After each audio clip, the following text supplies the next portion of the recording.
Hey guys, Kyle here. So, just before the show starts, I wanted to mention our Patreon. You can pay us $1 a month as a thank you, as a tip. You can pay $2 a month to get access to one of our bonus content shows, episodes 2 days early, and a secret Discord chat where all of our Patreon donors get to go and hang out and talk with us directly. Then there's a $5 tier that you can donate to get access to a whole bunch more content. We have multiple bonus episodes on there. So please check it out. Patreon.com/itgetsweird. We don't advertise, we don't make money. So check it out and throw some money if you think that would be cool. Thanks.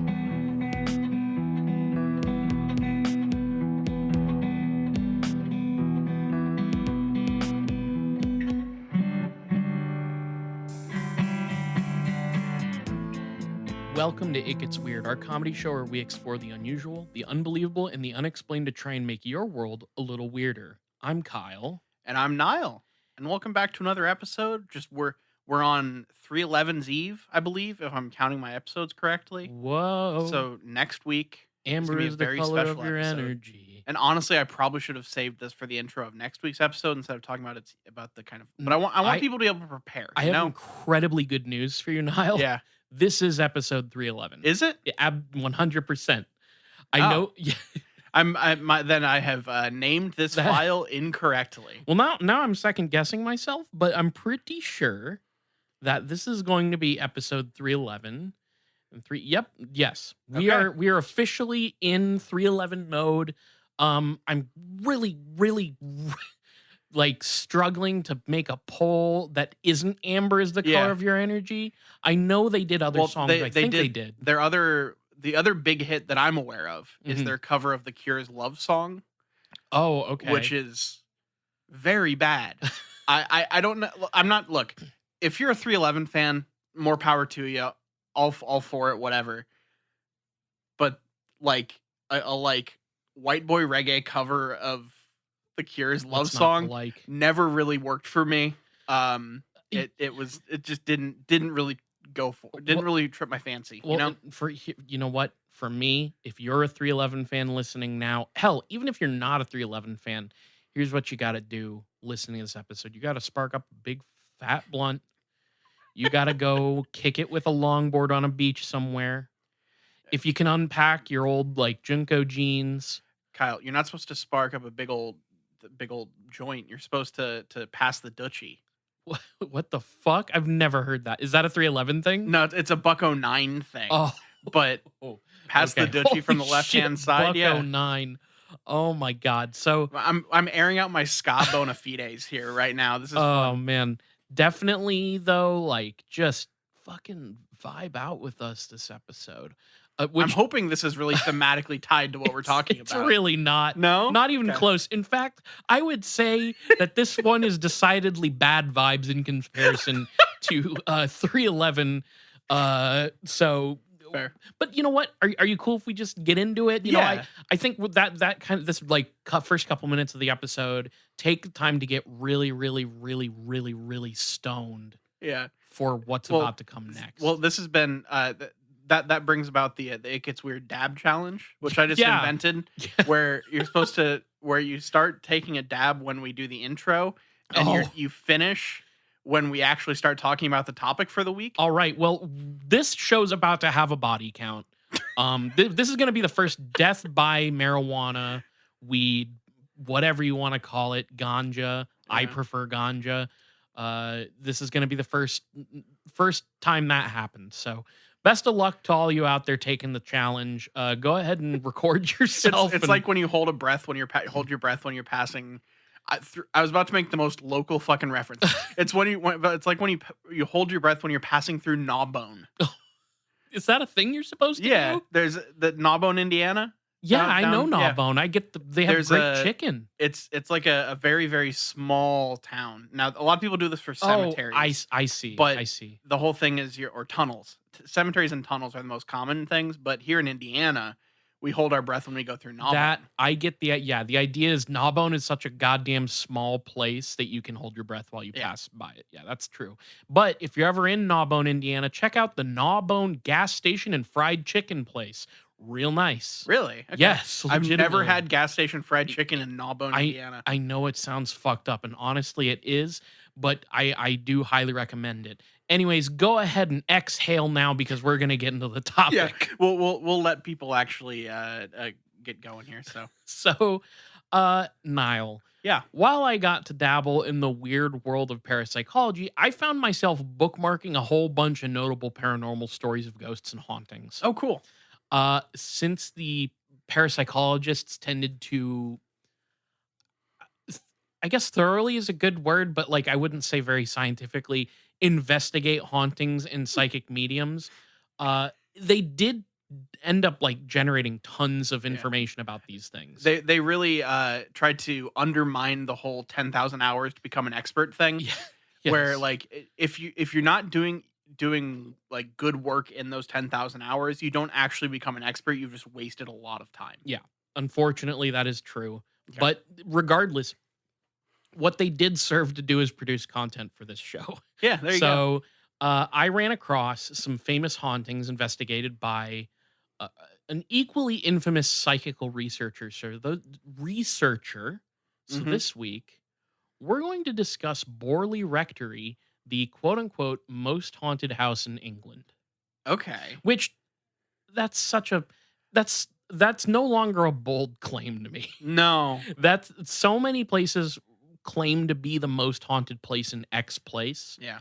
Um, Unless you have a fucking like gorilla jerking off, gorilla ghost jerking off. We've talked about this multiple times on the show. There's like a mansion in or an estate in England somewhere that has a oh, that's jerking off ghost right. ape. I Yeah. forgot about that's been a while since we talked about the Yeah. jerk off gorilla. Yeah. Jerk off gorilla. It's been it's been a hot minute. Yeah. This Yeah. unfortunately is not the jerk off gorilla place. Fair. Although I'm gonna forget it as soon as we're done recording. Oh yeah, this is but- the great thing about so for people who listen to this show, they might be like, "Oh no, Niall references the same things over and over." But what's nice about having you as my co-host is I can make the same joke as long as I leave like 5 to 10 episodes between references. It's brand new to you. every time. You can get a fresh reaction out of me every time Yeah. with that particular technique. So, yeah, I forgot about the jerking off gorilla, and it was I mean, the face I made was like Yeah. Christmas morning. Yeah, it's a real testament to like maybe we should look into video. But at the same time, I don't know if I want to be on camera that much. Fair.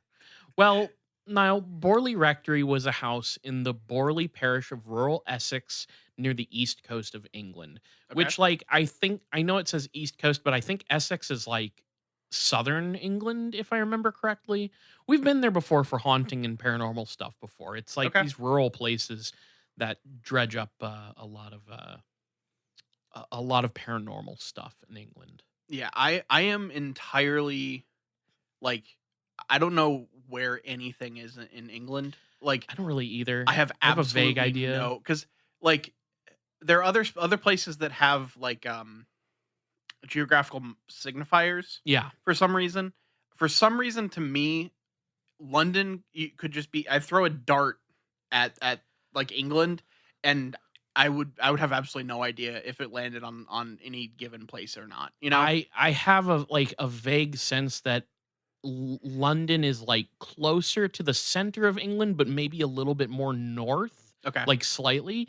I could be completely wrong. I'm sure that there are people like European listeners who are like pulling their hair out right now. But Oh yeah, like but I mean, hey, if you're in the UK or somewhere or like international, point to Wyoming on a map I mean, for me. Just do that's that true, real quick. True. And to be fair, I haven't looked at a world map since fucking 2012. So it's just not, well, that's not true. I lied. I'd look at them for this show, but like, Yeah.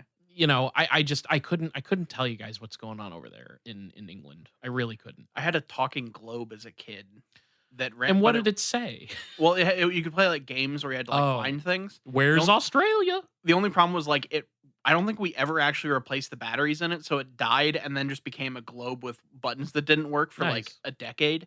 So I didn't really have a lot of the games. You know what would have been a sick game Mm. with something like that is if they had a button for every single country and then It you looks like a TI-89 on the base yeah, of it. and then you have Yakko.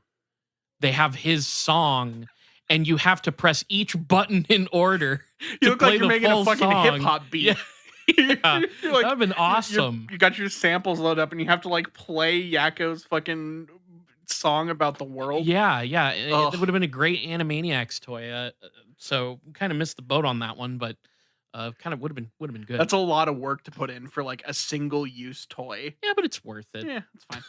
So, so this house was once an imposing Gothic piece of architecture sitting near the parish's graveyard. Great start. It was originally constructed in 1862 by Reverend Henry Dawson Ellis Bull to house the Borley Parish rector, which was a kind of cleric, I guess, Mhm. and his family, which included 14 children. Jesus, okay. So I mean, for they the time, I guess that's not that wild. that's just too much. You had to I, have an army back then because scarlet fever is a constant factor in your Yeah, I life. guess that's true. Yeah, you're Yeah. worried about all kinds of diseases. But like to me, I hear that number and I think to myself, how did you not get to 4 and just be like, you know what, that seems good. That's fine. Whatever. I mean, when you're using, like, literal lamb intestine as a condom, I don't know if Oof. that's gonna be super effective Ooh. long term. That's Sometimes you forget to wash it out, and it just oh is yeah. God. I don't know why I sprang there, like, that's a really gross thing to bring up in this conversation, but I feel like it's applicable. And frankly, I think maybe the reason we saw more hauntings was the lamb intestine situation could have maybe I don't know where I was going with Yeah, I that. don't know where you're going with that either. Something about lambskin, or I Like think you're it was killing technically sheep lambs intestine, for some reason my but brain these people are like killing the lambs okay. to like create condoms, and so the lamb is like, are you fucking kidding me, that's why I died? Yeah, if you hear, like, an animal just, like, wailing in the night, then it's probably because your parents are trying not to have another kid. God, Yeah. you mean they're like, damn, I'm horned up, we got to get one of our lambs real quick. Yeah. Jesus Christ. Imagine if they didn't realize those things were reusable, and they just had every time they wanted to bone down, they had to God. kill another fucking sheep and Oh make a new one. God, I mean, just Yeah, the idea of a reusable condom already makes me want to gag. yeah. But fucking having to slaughter a lamb each time, jeez Louise. So, uh, God, I do you know how many times I get whenever we have some listeners Yeah. who are very dedicated to our lore, and one of the lore things that people have noticed is that there is just so much animal death. I mean, not just dogs. Yeah, I We're mean, just dogs are like the bold, like, yeah, that's like the category flagship in animal yeah, to kill on this show. but we kill all sorts of animals here. God. Look, and here's the thing, the Kyle and I, as human beings for this podcast, have never once killed an animal I would in real life. I would die instantly. I mean, I've stepped on, like, bugs and stuff, but I've never, like, I'm not counting that. yeah, but, like, just because it factors into a lot of stories for this podcast doesn't mean we advocate for it. No, absolutely not. And I have never used a lambskin condom. In fact, I've never used a condom. Um, so It took me a second. so Ugh. supposedly Reverend Bull had been warned prior to building that on this location that it was known to be haunted. It was once a site of a 14th century Benedictine monastery, supposedly. Okay. I believe the actual date was 1364. Um, now, the Borley Rectory was also built on top of another previous rectory that had burned down back in 1841. So, like I said, the vibes are not great. Yeah, you're just Um, stacking, like, consecrated ground on top of each other. Yeah, yeah. Okay. A particular legend survived the long destroyed 14th century monastery, one that fuels stories of the rectories and perhaps even England's most famous ghosts of all time. Okay. Locals told of the legend of a young nun who had lived in a neighboring nunnery at Burres. She had fallen in love with a monk who had occupied the Benedictine monastery at Borley. Though they had taken their vows and their relationship was forbidden, they made plans to elope. The couple's plans were discovered and they were quickly punished. There on the grounds, the monk was hanged. As for the nun, her punishment was far worse. Back at the nunnery, she was bricked up inside the walls while still alive. She got casked. She got Yeah, fucking yeah, Amontillado. yes, she got All cask of right. Amontillado. Her tormented spirit would eventually escape and return to Borley, searching for her love. How fucked up is that? Like, oh, the monk, we hung him, but the woman, we're gonna like build her into a wall and let her starve to death. It's far worse. Yeah, Yeah, it's much worse. It's like there's some point to adding an extra layer of cruelty. What I'm saying is they Mhm. should have been hung side by side so they can hold hands as they die. Or that, or both bricked up together, so that at least they can boink it out. And I mean, As then they're you don't even need a lambskin condom, you know? Because exactly. It's not you're going to gonna die. matter. They're going to die. They're going to die in there. I mean, it is a concern how long they're going to be in there, and maybe you would hear some noises. Yeah. But I guess it's better than like solitary wailing. Well, no, maybe I don't know if it's better. I mean, it's different. It's It's at least there's there's at least some variety it's to different it. flavor. Yeah. So yeah, they fucking bricked her up. And she supposedly became a ghost. Yeah. So as soon as the Bull family Every had time you utter the phrase "bricked her up," I imagine this nun just got like a Brazilian butt lift. Like it's, I well, why do you realize think what the you're monk? saying. Why do you think the monk was having this affair with her? Yeah. Hey, good point. So as soon as the Bull family had gotten settled in the newly built house, weird things began to happen. Folks would reportedly hear disembodied footsteps about the house. In some cases, these footsteps would sound as if they were following the witness, or like the person hearing the sound. It would feel like they were being followed by these footsteps. Okay. Though nobody ever saw a source for these footsteps. Some said that if you stood in just the wrong spot, you could feel your hair stand on end. Probably the most notable instance of disembodied footsteps was reported by one of the Bull family's daughters, Ethel. She claimed she could hear footsteps outside of her room one night, as well as a rapping sound at her bedroom door. Suddenly, while the mysterious noises carried on outside her room, she felt a disembodied presence slap her across the face, hard enough to leave a welt. Yep. Okay. So she and it wasn't just that. She would also claim that she like felt this invisible entity push her around and stuff too. Yeah, like I've heard of ghosts have pushed people or like like leaned on them to kind of like try to make them move and stuff. Yeah. I've never heard like I can't remember a story where a ghost just straight up like slaps someone across the face. Yeah, I've definitely heard stories about like violent ghost outbursts like that, but I don't know if I've heard of one where they just straight up just fucking Yeah, just let her rip. Like Jesus. I mean, can you fucking picture how alarming that would be? It's like, oh my god, something just slapped me, and I think it licked the back of its hand before it did it. Yeah, like it really feels like something out of like Scary Movie, you know? Yeah, Like someone yeah. just like walking around a haunted house and just gets like smacked Yeah. across the side of the face. That would fuck me up for life, I think. Oh yeah, that is what is the most okay. This is probably a big question for another Hey, episode. watch and see. Maybe this will be better than what I made, which is I've changed, a recurring. I have changed your big question a recurring once theme. already. Yeah. So here's what is the if what is the one single action that a ghost could take on you that would be the most terrifying? That's a really good question. Tell you what, Yeah.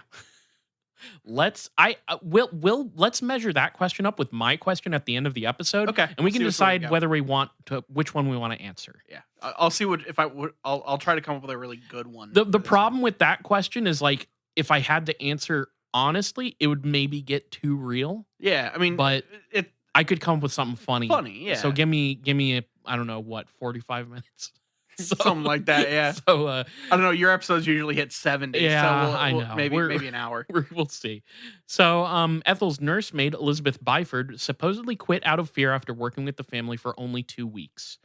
Other various phenomena were reported as well: a mysterious, sourceless sound of rushing water, disembodied voices from nowhere, and I guess that's redundant, and objects moving of their own accord. The family would endure these strange phenomena for many years. On May 2nd of 1892, Reverend Henry Bull would pass away in an area of the house called the Blue Room. leaving Borley Rectory to his son, Reverend Henry Harry Foister Bull, which they call him Harry. That seems to be his nickname. So with Henry's departure, Harry would take on his father's duties. Meanwhile, the strange happenings would not stop because around 1900, we get the first sighting of the ghostly nun apparition as well as a phantom horse-drawn coach. Okay. Yeah, man, there was a horse-drawn coach, that I was a ghostly, like, horse-drawn coach that I was trying to figure out for an episode. I don't remember if I ever brought it up. You did an episode about the horse-drawn carriage of that, like, broken-hearted woman. Right. Okay, yeah, it did Is get that put the in one? the show. Yeah, Yeah. so I was trying to remember if I cracked that one or not. I Lately, okay, this is just something. I've had more, like, half-started episodes lately than I have in the entire, like, you first know, 5 years of the show. something's going on with us because me too. I think it's just because, like, we both have done so many topics, and, like, it I feel like our, like, criteria for okay, I'll say it this way. Okay. I think we're getting to a point with topics for the episode where we don't really try to stretch something to make it fit. Much like we're getting to the point where there's a story about Elton John, how anytime he was handed lyrics by Bernie Taupin, if he sat down and couldn't crack the song in 15 minutes, he would just say nope and just throw it to the side because Yeah. he could figure it out that quickly and at least get to the bones of something. And I feel like there's something about doing a podcast for on the same, like, area for so long that you look through as much of Google as you can, Yeah. or DuckDuckGo, You as get I've really switched deep. to for most research because it has better results. And you can kind of parse out, like, that's not gonna fit. So you, like, I put it aside for, like, a kind of a grab bag episode or something.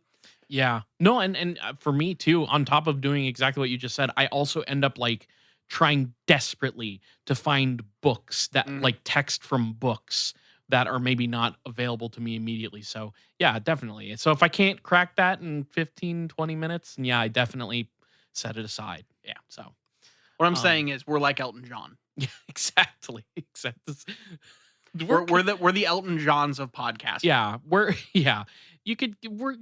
This episode's going to be our I'm Still Standing. One of the best songs ever written. Anyway, So here's the story of the coach and the nun. On one occasion, Henry was out in his garden when his dog began barking uncontrollably for no discernible reason and cowering behind a tree. When Henry went to investigate, he claimed he saw a headless body walk out from behind some bushes and walk off to board a ghostly coach before silently rolling out of there. Henry would have several encounters with this mysterious coach, which would typically rush past only to vanish into thin air. And one of the things that's notable about this thing is it never made any noise. okay. So Uh, it's purely visual, a visual yes, a apparition. visual Okay. apparition. Of course, the spectral nun was seen around the property, often wandering about in broad daylight, sometimes peering in through windows to the point that Henry purportedly even blocked up the dining room window because their meal times were so often disrupted by her face leering in at them. I should note that my sources right now, a lot of this stuff comes from Mysterious Universe and a website called the Scare Chamber. Just a heads Okay. up. So, but it's interesting because, like, a lot of places frame this apparition of the nun was seen with such regularity that the area would get the name of the area around the house would get the nickname the Nun's Walk. Um, and the thing is, this nun was supposedly originally witnessed by four of the Bull daughters in July of 1900. What's kind of odd is when you look around online, the stories make it sound like the ghost of the nun was there the whole time. But as far as I could tell, she only really seemed to really start appearing in 1900 with this sighting that I'm Okay. about to explain. But she would Um, just, like, appear at the window, like, her face would just appear in the Yes, window which so much that they had to cover it. Yes, it's honestly super crazy. They, like, even built, like, a little tiny house in the Mhm. summer, on the property, but, like, far enough away from the actual house proper that you could, like, supposedly, according to what they say, you could, like, sit in this house and watch this nun walk around the property and just meandering. So this ghost was so regular that they made an addition on their property Yep. just an observation deck Yep. for this ghost's walk. Yep. Okay. And I think something that's kind of important that like I can't remember exactly where I was reading this, but I was like, you know what, that is an important distinction with this stuff is like the way ghosts the way the lore of these mysterious phenomena function changes with history. Like Mhm. at this point in time, ghosts are like physical apparitions of people who do strange things like disappear and reappear and just strange things. The reason we end up getting the like transparent ghost that we kind of think of that would come later is because that's how they were splicing them into fake ghost photos in the early 1900s. This is Yeah. before all that. So like at this point they're kind of thinking there is just like a nun that's walking around, but also the nun can like disappear and reappear at will. So did they think this ghost had like a physical form that you could touch at the time, or did that If all they was did, that they don't before? know. Okay. I'll explain. So Okay. this nun, the four young girls, they were the bull daughters of one, four of 14. Um, and they saw what they thought was the ghost of a nun walking around about 37 meters from the rectory around the twilight hour. Sorry, That's their that's just approximate. highly specific. This is very specific. It's about The 37. reason it's specific is because this sighting, as far as I could tell, the original actual nun sighting, it comes from a particular investigator's writings on the subject. Okay. Um, the girls claimed to attempt to talk to the nun, but as they got close to her, she suddenly disappeared. So you couldn't get to her. You couldn't get too close to her. She would just go away. Okay. And that's how you know it's a ghost, I guess. But I think also they kind of describe her as having like a ghostly pale face as well, which is pretty horrible if she's just standing outside, like looking in on you while you're having dinner Oh all yeah, the time. that is not an appetizing, especially like just coupling the fact that it's like a gaunt, ghostly, like pale face with the fact that you already have the guilt of eating in front of a nun. Yeah. Like Yeah. that just is not a good vibe for a dinner party. Not good for eating. Although, if she did get those Brazilian butt lifts, she might leave you thirsty. So, God damn it. So, yeah, I brought this specific date and sighting up because while many stories describe Henry's sighting of the nun online, the actual report that would come out of an investigation conducted later on would seem to cite that the first sighting of the nun came from these four daughters. It kind of read to me like we have this legendary story of the monastery and the first story of these girls. It mingles together to create like I don't know, like a folkloric version of the story with Henry. Mhm. So I don't know. The problem with this story is it's hard to know how much of it was reported as real. Yeah, the like especially when you get to a place that is like famous for being haunted, there are so many people that have like the tour guide effect, you Yeah. know, Yeah. where the stories have kind of been passed down and tweaked and altered for more sensationalized whatever over the years. So it's hard to like that's what's nice about how you do your research, where you're literally trying to look for where did this story first appear in Mhm. some sort of text. Yeah. And that's the thing is like also like I as far as I can tell, it was kind of like local legend until investigators and journalists got involved. Okay. So, so Reverend Harry, yes, Reverend Harry Foister Bull would pass away on June 9th, 1927, but supposedly his spirit would not move on from Borley Rectory. After his death, the house stood empty until the following year when Reverend Guy Eric Smith, which God, that dude's Okay. got three first names. Well, Smith is Not not no. typically a first name, but too many names is what I'm saying. And his wife, which I don't know her name, Mrs. Smith, who knows, would move into the place. Unfortunately for the Smith family, the paranormal phenomena was not over. One day, Mrs. Smith was cleaning the kitchen. Cleaning out a cupboard, she came upon a strange paper package. Opening it, she was horrified to discover a human skull of a woman. Just like not like a head, but a skull. A so skull. just the bone. Just the Okay. bone. The Reverend took the skull and buried it in one of the churchyards. Despite burying the skull, the family believed its discovery was the trigger for worsening poltergeist activity. It was reported that in the Blue Room they could hear whispering that turned to pleading, saying, "Don't, Carlos, don't." I don't know who Yeah, I was Carlos gonna say, is. who's Carlos? I Okay. don't know who Carlos is, but that's supposedly something they could hear. They could hear whispering. Beyond the skull incident, the Smiths would also experience a number of weird goings on, including uh, the ringing of servants' bells, bells that would continue to produce disembodied sound even after their wires had been cut, which that made me immediately remember the Octagon House Yeah, I in was literally DC.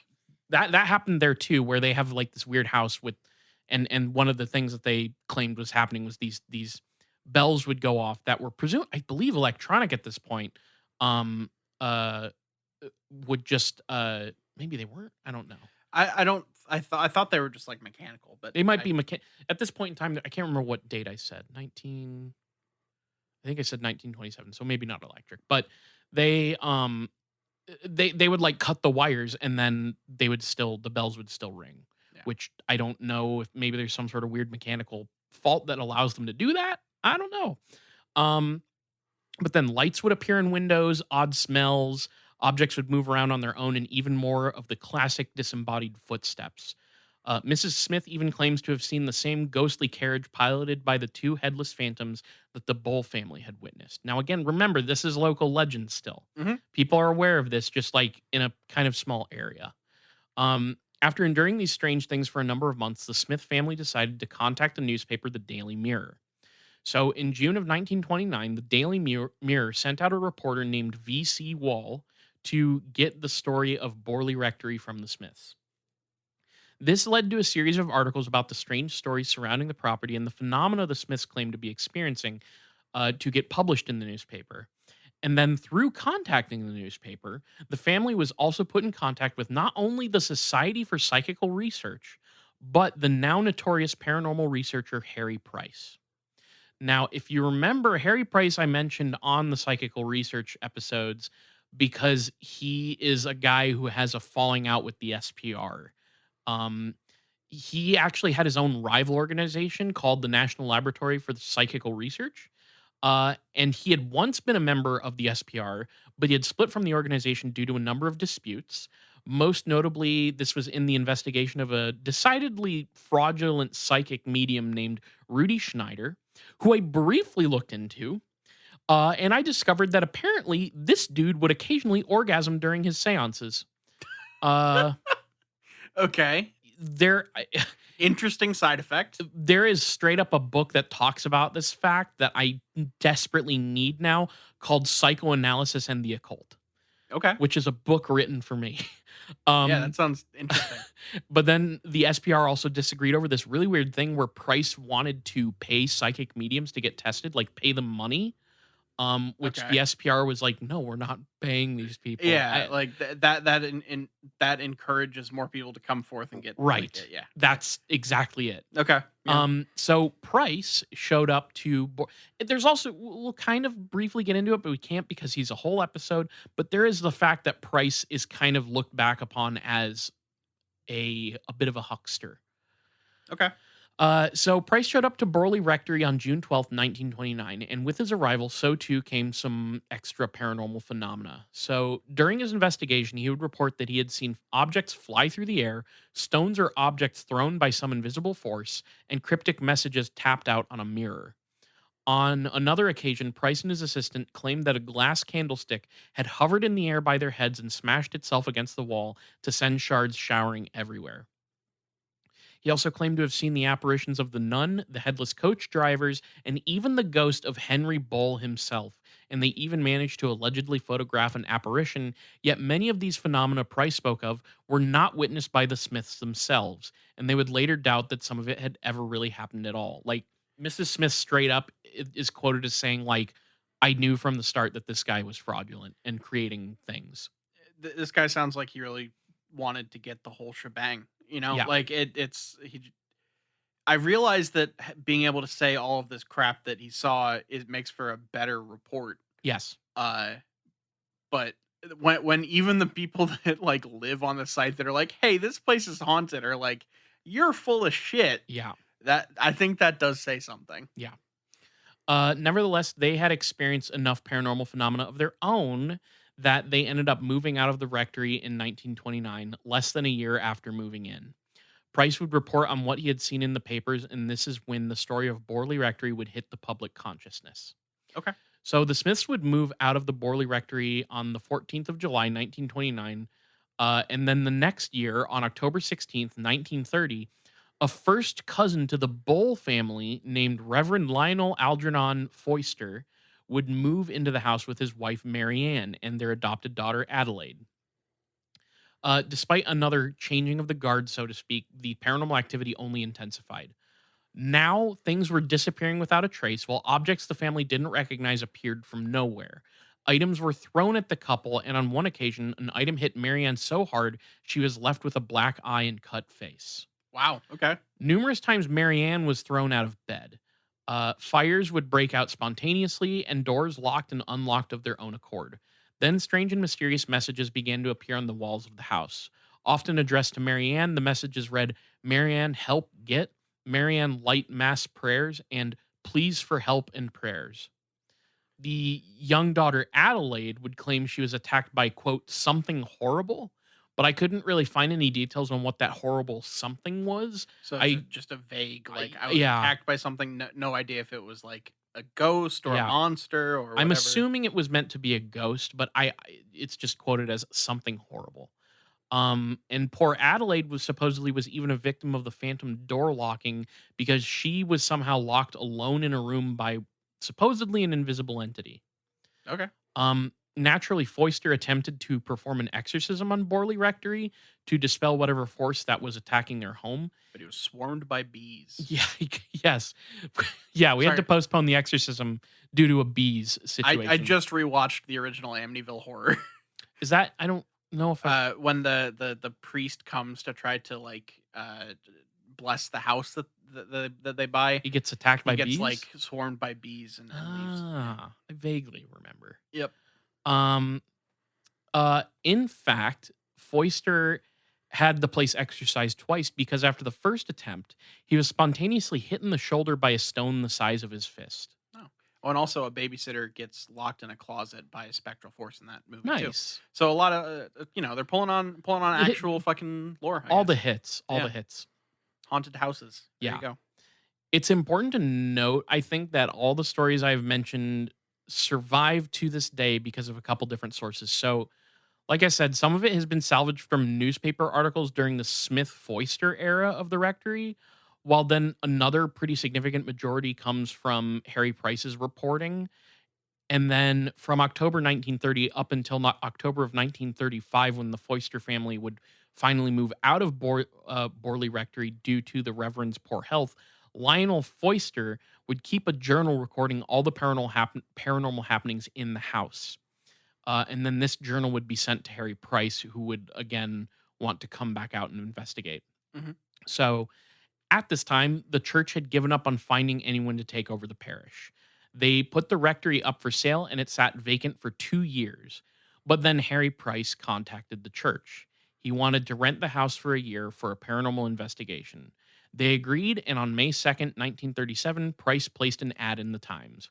Quote, "Haunted house. Responsible persons of leisure and intelligence, intrepid, critical, and unbiased, are invited to join a rota of observers in a year's night and day investigation of an alleged haunted house in the home counties. Printed instructions supplied. Scientific training or ability to operate simple instruments an advantage. House situated in a lonely hamlet, so own car is essential." And then an address. Typing skills preferred but not required. Yes. Must know Excel. Yeah. Uh, Okay. After conducting several interviews, Price ended up with 48 observers to join him at the rectory at various times. Their job was to record anything they saw, heard, or felt. On March 27th, 1938, they held a séance. During the séance, they were able to make contact with two spirits. The first spirit was a Catholic nun named Mary Lair. She had come from France to the nunnery at Burris where she met, fell in love with, and married Henry Waldengrave, who I know is an actual person who was in this area. I don't remember exactly their relationship, but the Waldengrave family was in the Borley Parish at one point, like years Okay. prior. Um, uh, It is believed that his home once stood on the very ground the rectory was built on, so the Waldengraves lived there. One evening, in a fit of rage, Henry strangled Mary Lair and buried her body in the cellar. Price believed this could be the spirit that had been trying to communicate with Marianne Foyster. What is it with people burying women in this I house? don't know. It's a terrible curse.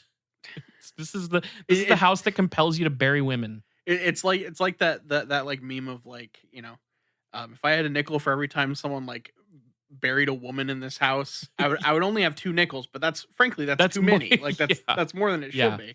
You go to the Yeah. beach that makes you old. You go to the house that makes you bury women alive. Yeah. it's a whole thing. The second spirit identified itself as Sunex Amores. This spirit claimed that a fire would start in the hallway and the rectory would burn to the ground that very night. In the ashes, they would then discover the bones of a murder victim. However, however, Did this happen? the house did not burn down that Okay. night. So Harry Price finishes out his lease at the place and then leaves the rectory. Um, and after that, the building was taken over by William Hart Gregson, who was an architect. And he had purchased it in December of 1938 to turn it into a tourist attraction, naturally. Like a Gregson, haunt, like because of the yeah. hauntings, or Oh, okay. yeah. Okay. Gregson had a dog with him who was spooked by the paranormal activity and ran away. I mean, hey, it's a spooky movie. The sequel's not as This much. is But the first dog to get out alive. yeah. So good on that dog. Although this dog's probably long dead. This is Well, 1938. yeah. I mean, Let's be real. look, but it probably died of natural No, causes. it fucking booked it and got ran over by the ghostly chariot. Unfortunately, I hate to tell you all the truth, but that's what happened.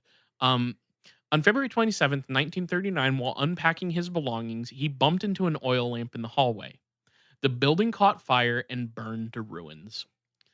While the house burned, one person Okay. reported witnessing the nun looking down at them from a window in the blue room. Interesting. So I guess like there'd be no reason for a ghost to not stay there if it's on fire, because the fire can't really hurt them. So it wouldn't really impact them at all. But did they happen to find some murdered bones in the ashes of the fire? I love that you asked me that. In 1943, Harry Price returned to the rectory once more. This time, his goal was to excavate the cellar area. There, he discovered bones, including the jawbone of a young woman. Though he had tried to have them buried at Borley Cemetery, the church had refused, claiming they were nothing more than pig bones. They were eventually interred at Liston Church. I mean, uh, yeah, okay. I mean, people use pigs for like ballistics of like to represent human stuff, but that seems I don't know whether bone structure yeah. translates I there. don't think that's a quite 1-to-1. Yeah, this is this is one of the main points is like he very very conveniently comes back and immediately finds bones within hours of beginning the dig, Yeah. and every single person says them's pig bones, bud. Okay. And Harry Price is just like, no, this is a young woman's bones. This is the answer we've been looking for. And this is the guy that was trying to turn into a tourist trap. No, that was Gregory That or was whatever. Gregory. Okay. That was the guy who purchased the Borley rectory Okay. after the last family and also accidentally burned it down. So Okay. no, this is so yeah, Harry Price. The This thing is, okay. Yeah. yeah, Harry Price is the investigator, the main investigator. During demolition of the ruins, 2 photos were taken. In one, you supposedly can see a brick floating in midair, while another showed a shadowy figure walking amongst the tombstones in the nearby cemetery.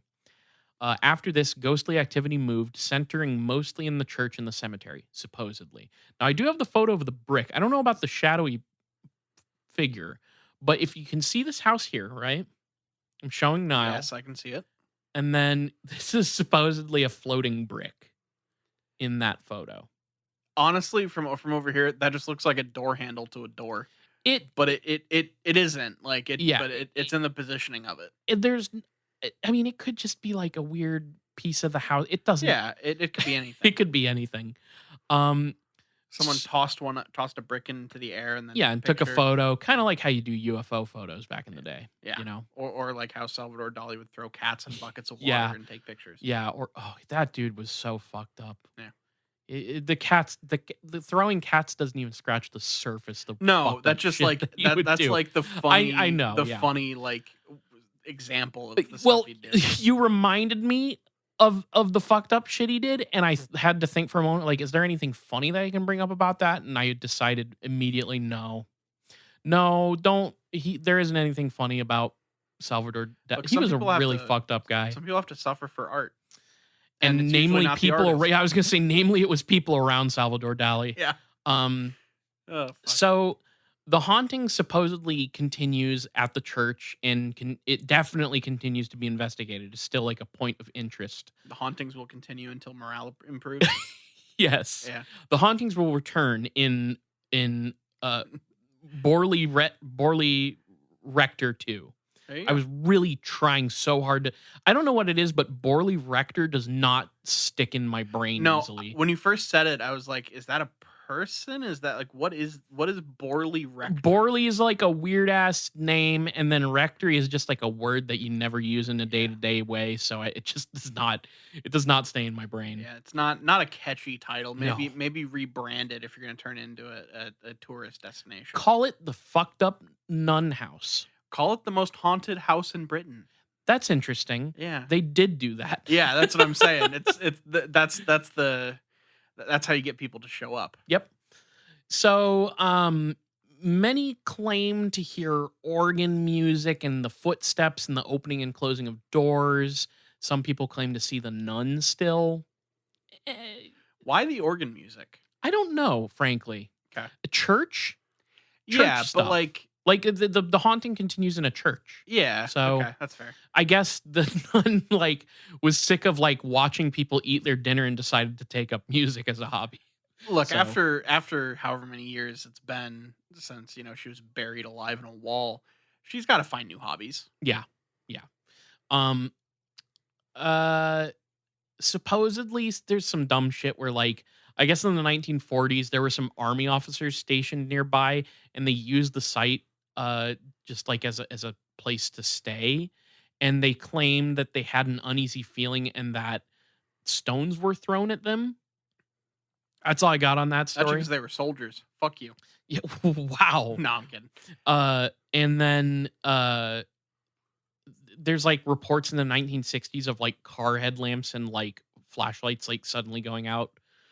So electrical issues kind of stuff. Yeah, the Okay. classic stuff. Yeah. Now here's where we get to another interesting side of the Borley Rectory haunting. So Lewis Mayerling published a book in the year 2000 titled "We Faked the Ghosts of Borley Rectory."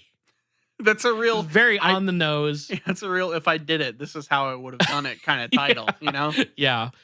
His book was based on his time staying there since 1918, when he claimed he witnessed Reverend Henry Harry Dawson Ellis Bull taking delight in stoking local rumors of a ghostly nun. The fucking names in this story, They're man. ridiculous. Just cut down. You can have half that many names and I'll remember Save you. some names for the rest of us. Seriously. Basically this guy, when going through the area, like staying there, Mhm. the son of Henry Bull, who was at the time the owner, Mhm. was, I guess, just like talking about how he liked to drum up the ghost stuff. Yeah, keeping the story alive, I Yeah. guess. Yeah. Makes sense. Marilyn claimed to have been the quote invisible hands that quote played the magic piano. He says, quote, "I would love to say that there was a grain of truth in it all, but I felt that the book had to be written to reveal the farcical truth about the house as personally experienced." As for the hauntings claimed by the Foysters, this is another interesting aspect to it. He said they were struggling to make ends meet, and by boosting the ghostly reputation of Borley was one way to pay the bills. He claimed that they had encouraged him to walk the gardens at dusk wearing a black cape to give rise to the myth of the headless monk who wrote cryptic messages on walls. Right. Okay. So I understand the whole like, okay, we got to keep these ghost stories alive. How did they make money off of it? People come and And like pay them to do investigations and yeah, stuff? so like we're gonna get into another part of this, another little thing, Yeah. but it seemed that sometimes they were like bringing people in to like do jobs at the. I don't really know, Okay. frankly. Because like I understand the economy of this kind of stuff now, where you're Yeah, selling tours, you're like being talking heads on fucking Discovery Channel right. specials and stuff. Like I understand that kind of economy. Hmm. Uh, Back before all of that, I don't quite understand other than just like notoriety. I I guess think like what how as you make money. far as the Bull, Reverend Bull's son goes, it was literally just like entertaining to him. I Yeah, never that got, makes sense. but then I think with the Foisters, they were like trying to bring people there. That is like I there's another reason to know that they were trying to do that. Okay. Um I don't quite know how it would work for them. But like yeah, I don't really know, honestly. Like maybe There's probably some grift to it. I don't know what I it don't know is if they're passing exactly. around a hat, Yeah. you know. I really don't know. But they seem to want the publicity and they wanted people to come there. Okay. Um So, Mayerling, this guy who had stayed there, he also says this one thing he could not explain took place on Easter in 1935 when he, along with Marianne Foister and paranormal investigators, attended a seance at Borley Rectory in the cellar at midnight. As the group all settled, they could hear kitchen bells clang together in a single clash, something both he and Marianne knew was impossible. Then lightning flashed a streak of silver blue light, which bounced from wall to ceiling in the cellar, followed by dead silence. Quote, I can't explain that occurrence, and to be honest, it still makes me feel rather shaken, he admitted. Now, that's all well and good. Hmm. But there's another interesting wrinkle in the story of the Foisters' stay at the Borley Rectory. When the paranormal activity was being investigated during their time in the house, psychical researchers who weren't Harry Price had investigated the place as well, especially since Price's original investigations had become such a huge draw of publicity. So people are like, we want in on this action. So a bunch of other people come in to research. Many of them had concluded that the paranormal phenomena they were experiencing, whether consciously or unconsciously, was being caused by Marianne Foister, Lionel's wife. Okay. Of course, we have the long-standing trope in paranormal lore and history of the tormented woman causing various phenomena, but here we get an extremely straightforward explanation for this conclusion. One of my favorite ghost explanation things I have literally ever read. Okay. Marianne would later admit that she was having a heated affair with a lodger at the residence, a man named Frank Peerless. Okay. She outright says that much of the paranormal phenomena was used as a cover up for her fling with this guy. So like the ghostly steps and the Steps, noises, things and being stuff. crashing and thrown around and all that stuff. Because And these two fucked like Buffy and Spike. I Like, don't even know if it's so much that, although that could be an implication. Although when I read some of the stories, it sounded like they were like sneaking out and doing all these other things. I don't know whether it was so, but I would like to think of it that way. Well, that they're just like fucking so hard, it's like bringing the house down. yeah, they're literally just like demolishing this place. Yeah. That's how you know it's good. That's how you know it's a worthwhile case of adultery. There needs to be property damage Yes, for it to be worthwhile. yes. But I do think though that like she got this guy in on like doing things that could be turned into paranormal activity Mhm. to like cover up the weirdness of Yeah, their situation. that honestly makes a lot of sense. Yeah. Of like someone covering up an affair as just like a thing, especially when the hauntings aren't like super physical, when it's more just like noises and Yeah. things being moved and like that kind of stuff. That makes a lot of sense. Yeah, and I always think too, like when people talk about things being thrown at them, Mhm. I'm imagining they're like down in the cellar and somebody has just fucking chucked like a candlestick down the stairs into the cellar Mhm. and it lands nearby someone. They're like, "Oh my god, did you see that? The entity threw it at me." That's kind of what I imagine. Yeah. So like, yeah, there's all kinds of shit going on. And I think that these two just kind of like perpetrated some of it. I mean, the other half of it too is I imagine it's an older house that those old houses have a lot of very easily explainable weird Oh, noises yeah, that'll like the happen. house settling on this Yeah. foundation, all that kind of stuff. Sure. So, and it of course has a legend built up on it. You mix it all together in a pot, and here you have the Borley Rectory Yep. and the case of the sexual affair. Um, so in the book 15 Months in a Haunted House, which is basically a collection of Lionel Foister's account of their stay at the rectory, you can read the entire fucking saga. It is online. It's long. There's a lot of bullshit in there. You can read it all if you want to. It's on the website foxearth.org.uk, Foxearth for those interested. This is an English historical society. But you can also find a 2003 article by Andrew Clark that combs through the stories of Lionel's account and kind of explains a lot of it within the context of Marianne admitting to the affair with Peerless. Okay. Uh, it's far too much to get into, but let me leave you with this brief description because it's fun. Marianne Foister is an ethereal saintly figure in 15 Months in a Haunted House, Lionel Foister's second and most detailed version of the events that occurred at Borley Rectory. Frequently ill, but brave, loyal, and long suffering, she is portrayed as a helpless victim of bizarre and cruel events. One can get the wrong impression. The real Marianne was more human, feisty, and resourceful, and determined to exert control over her life. Lionel Foister was always careful to describe events as accurately as he could, even when they cast the Foisters in a negative light.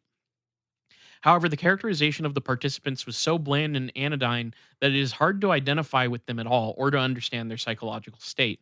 Nowhere is the strange paradox so neatly illustrated as by the fact that the real Marianne was having an affair with the lodger, Frank Peerless, given the name Lawless in the book. If one is not aware of this, the account of some of the occurrences that took place during the Foister residency makes little sense.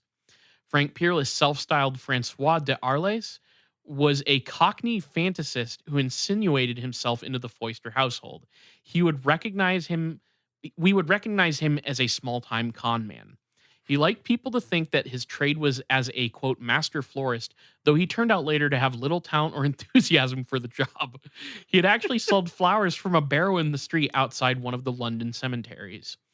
Peerless's arrival was evidently a result of an advert in the Times. It is unclear as to the nature of the advert, but the likeliest reason was Lionel's increasing need for help, and it would seem that the advert was for an odd job man.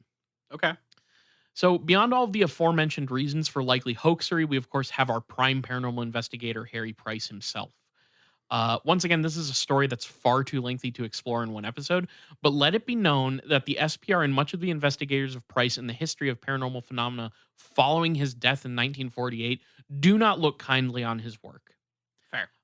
What survives online is his account as a popular ghost story, is his account of a popular ghost story, a story that he was able to profit off of by publishing 3 books on the subject, which are The Most Haunted House in England, Poltergeist over England, and The End of Borley Rectory. And then I found a magazine called Supernatural Magazine and an article titled Borley Rectory: The Trial of Harry Pierce, and I think it sums up the story pretty nicely as far as Harry Price is concerned. Quote, I believe that the jury is still out on whether Price studied or he actively contributed to the haunting phenomena at Borley Rectory. There is little unbiased evidence that can come to Price's defense. Whatever you believe, there is no denying that he put the place firmly on the paranormal map and contributed to what is undoubtedly the most reported haunting story of all time. Interesting. Okay. So it seems like a lot of people just kind of almost without really a bunch of different people in a bunch of different ways faked this thing into being a pretty popular legend. Yeah. Okay. Yeah, it's funny because it is really a coming together of different reasons. It's a very Scooby Doo feeling of like everybody had these different reasons to do what they did to like fake a haunting. Hmm. And all of them, but none of them are as funny as covering up an affair. Yeah. Frankly, I'll be honest. So that is the haunting of Borley Rectory. There's more you could get into. You could get into like there's so many details. Like I said, the Lionel's like account of the thing, you can just find the whole thing online. Yeah. But it's not worth getting into all that. No, detail. that's a good overview of it. And surely we will run into Harry Price again because he has investigated a lot of shit. Sounds good. So So what is your actual big question? Well, okay. So let's compare Okay. because my big question is if you had to cover up some covert hanky panky, what supernatural or paranormal or cryptozoological or UFO weird excuse would you use and why? Okay. Or how, I guess. Yeah. How is interesting because then I have to formulate a whole Yeah, thing. you have to think of like, oh, like where you fucking Yeah. I like mean, what is the context of the fucking? the like the first place that my mind goes to is using a ghillie suit and hanging out in the woods, you know, like because you can just go to like a fucking military supply like fucking surplus store and get a hold of a ghillie suit Yeah, easy. and like with a little bit of alteration you're on your way to a Bigfoot monster. So fucking like wandering around in the woods, as long as you are able to not get fully photographed, you can fucking bone down in the woods all day I long. guess that's true. It would be kind of weird though if they caught you in a compromising situation where you're in a ghillie suit and the only thing poking out is your boner. Yeah. But you know, otherwise you could probably get away with it. But Yeah, you just have to not get caught. Like that's how all of this stuff is, where it's just like, you gotta make it so that people think the place is haunted, or you're in the Bigfoot's domain, whatever, so that you can bone down on the reg. okay, so see what my kind of angle with it Hmm. was like, somebody, you know, like somebody in the house is wondering why there's a giant like person shaped hole in the ceiling of my room. Okay. And I have to tell them, "Oh, no, it's not because we were fucking so hard on an extremely buoyant waterbed. It's actually because a UFO came overhead and was trying to abduct me, but it didn't turn on the phasing capabilities of the beam, and it just it just fucking So you got like cartoon put through a wall. yeah, Yeah. Okay. basically. Yeah. Yeah. So, but in reality, I was fucking so hard on a waterbed that And how I what launched does the waterbed myself. have to do with the person shaped hole in the ceiling? Well, I'm saying I got launched off like a waterbed's Oh, gonna be the okay. bounciest bed you can find Kind of probably. trampoline kind of Yeah, effect. like a Okay. trampoliny waterbed, like we got the buoyant edition, Have you ever been but on a waterbed? once, and it's not that awesome Yeah, actually. and Though, it do people still make waterbeds? I think so. They're not super springy. Like you don't have a lot of like. This one is. Okay, fair. In my fiction it is, but you know what? As I said it, you're right. It's they're kind of gushy. Yeah, you're like not to poke not to really like poke a No, bunch of holes in your theory not in the here. waterbed, please. Don't want any holes in that thing. Uh, I feel like it would be very hard to get launched off. I Well, do okay. if you were to like have a bed made out of whatever the fuck the blob is made out of, Yeah. like on a big like lake. Well, I guess what I'm asking you to picture is that well, here's what I'm asking you to picture. Yeah, I'm picture asking this. you to Okay. picture I mean, you know what? You can put like sensor bars in your imagination for what I'm about to explain to you. Yeah. Okay. But I'm Thanks for picturing allowing me to make this PG-13. yes, you're picturing like two people who are doing nasty shit to each other Uh-huh. with sensor bars over them on a waterbed, and they're like building there's a lot of thrusting that's sort of building up the like momentum and Yeah, internal you're getting big waves waves going. Okay. of the bed, but eventually it gets so turbulent that one of the people gets knocked off and gets hit by the top of the wave, which then launches them into the ceiling. You're gonna get capsized, is what you're Yes. saying here. You're going to Yes. build up enough of a fucking wave system inside of your waterbed that you're gonna get capsized through the floor Yes. or sorry, through the ceiling into okay. Yeah, that makes sense. I'm with it. Real talk though, sex on a waterbed seems like it would not be worth the effort. It seems like it would be a pain in the ass. Yeah, it's the one of my friends growing up, their parents Had had a a waterbed. waterbed that they had sex on? I mean, I'm assuming, Probably. but that was the room that their N64 was in. So I would like sometimes I would like sit on a waterbed while playing like Lego Kart. What was that like Lego like Mario Kart game? Oh, I remembered that. Holy shit. I remember that game. I Yeah, don't remember what that it's and called. like big like racing games fan. So we play that and like um Cruisin' Exotica and like Nice. Rush, Oh, I uh, remember the Rush. Rush games, which Rush 2649 or whatever the fuck it is, one of the tracks is just so broken that if you start in the wrong position, you just go immediately through the map down into Hell yeah. the void. That's it's a good game. Oh yeah, it's literally unwinnable. The on one Skyrim level. of racing Yeah. games. Anyway, My only memory of a waterbed, I don't even remember whose house this was. I don't remember if it was a family member, mhm. a cousin. I don't remember. I just vaguely remember. That's actually very funny because the two things I remember doing on this waterbed was watching Spy Kids, the Okay. original, with somebody, and then also playing Mario Kart 64. Okay, there you go. And so I guess that was, but yeah, that just Playing racing games on a waterbed is a that's the communal thing memory that here. that's the Okay. thing to do, I guess. But don't have sex on a waterbed. That's just dangerous. Yeah. For a number of reasons that I haven't even mentioned yet. Yeah. So All right. So I think that'll bring us to some business. yeah, Do you want to? So if you want to follow us, you can follow us on Twitter at IGW Podcast, you can follow us on Facebook.com/It Gets Weird Podcast. and we're on all your favorite podcatchers, from Stitcher to Google Play to to Apple Is it Pocket Podcasts to Cast? Spotify. Pocket Cast is one of them. Oh, We're okay. on there. That's what I use. Hmm. A lot of people use Spotify. That's a thing that People love it. it didn't used to be our biggest platform. Now it seems to be our is. biggest platform. So shouts out to Spotify is Spotify. cornering the market. Yeah. No, but rest assured, Neil Young will not be listening to It Gets Weird on that platform. No, but Crosby, Stills, and Nash just put their stuff back on because of they stopped siding with Neil Young on that boycott. And Crosby, Stills, and Nash will be listening to It Gets Weird on Spotify, yeah, like so many of you. And then which one of them was it? Celine Dion, maybe? David Crosby that Oh. that got mad at Phoebe Bridgers for breaking a guitar on SNL. Yeah, I think you're right. Yeah. I think you're right. Anyway, completely unrelated. I don't know why that came into my mind, but he's a crotchety old man on Twitter. So we're on all your favorite podcatchers. Look up It Gets Weird, and we're probably You'll there. find us. Email us itgetsweirdpodcast@gmail.com.